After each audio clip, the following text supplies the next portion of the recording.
आप लोग डेली एक क्वेश्चन राइज करते हो ना अपने पेरेंट्स से, हमसे, है ना? क्या क्वेश्चन राइज करते हो कि स्टडी क्यों करनी चाहिए? होता है ना माइंड में कि हम स्टडी क्यों करें, है ना? तो हम स्टडी पे बेस्ड एक छोटी सी स्टोरी आपको सुनाएंगे, ठीक है?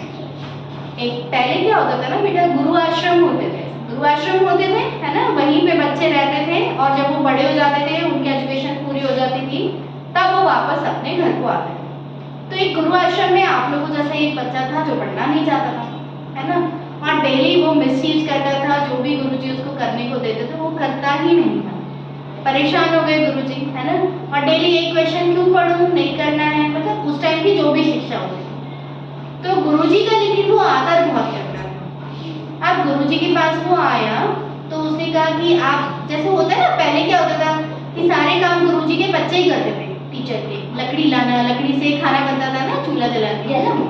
या और भी जो काम है खेती का है, जो वो गुरु का सारा काम शिष्य करते थे। तो शिष्य आया, अब गुरु ने उनको कहा कि मुझे प्यास लगी है, पानी लाओ, लेकिन उसकी एक कंडीशन है।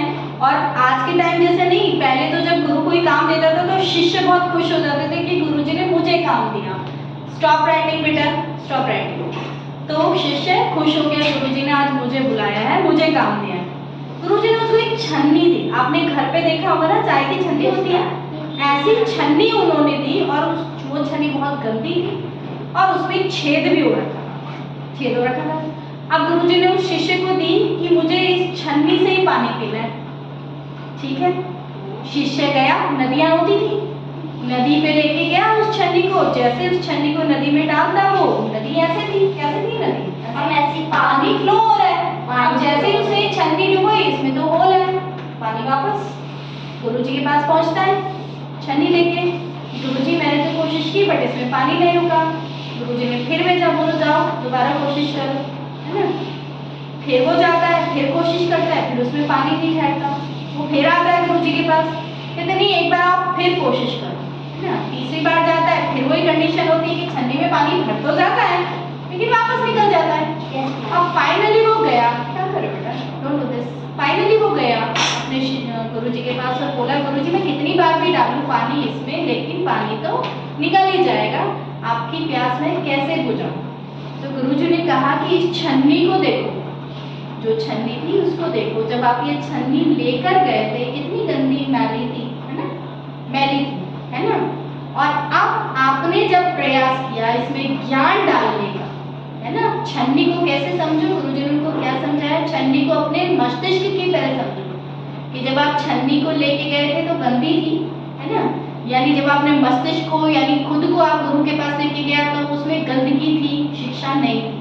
लेकिन जब बार बार आपने इसमें पानी डालने की कोशिश की तो छन्नी क्या हो गई, बिल्कुल साफ हो गई ना। उसमें से जब आप पहली बार जब छन्नी में पानी डाला तो छन्नी गंदी थी, पानी भी गंदा निकला।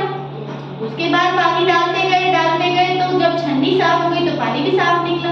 यानी मस्तिष्क में जब आप ज्ञान डालते गए तो ज्ञान भी तो निकला। पहले गंदगी थी, गंदी बातें भरी हुई थी, और जब आपने डेली उसमें ज्ञान डाला, डेली कुछ ऐड ऑन किया, नई नई चीजें सीखी, तो आपके मस्तिष्क में से ज्ञान बाहर आने लगा। पहले गंदी बातें, शरारतें बाहर आ रही थी और अब ज्ञान बाहर आने लगा। तो कितनी अच्छी बात है ना कि जब आपके मस्तिष्क से ज्ञान बाहर आ रहा है, यानी आप दूसरों को ज्ञान दे रहे हो, है ना? दूसरों को कुछ सिखा रहे हो। जब फर्स्ट टाइम आपने साइकिल सीखी तो सिर्फ आपने सीखी, डेली आपने सीखी, तो आप इतने कैपेबल हो गए कि अपने यंगर सिस्टर ब्रदर को सिखाने के लिए कैपेबल हो गए ना। तो वो भी ज्ञान है। जो भी आप डेली लर्निंग करते हो, टीचिंग करते हो, वो सब ज्ञान है। तो जब आपके पास आ गया, आपने दूसरे को दिया, तो शिक्षा आगे बढ़ती जाएगी ना। वही चीज स्टडी का है कि जब आप खुद अडॉप्ट कर रहे हो, खुद पढ़ रहे हो, तो आप दूसरों को देने के काबिल बन रहे हो, है ना? इसलिए लर्निंग जरूरी है, इसलिए एजुकेशन जरूरी है, समझे? एजुकेशन क्यों जरूरी है? क्योंकि आपके दिमाग से गंदी बातें निकालनी है और अच्छी बातें उसमें डालनी है, ठीक है?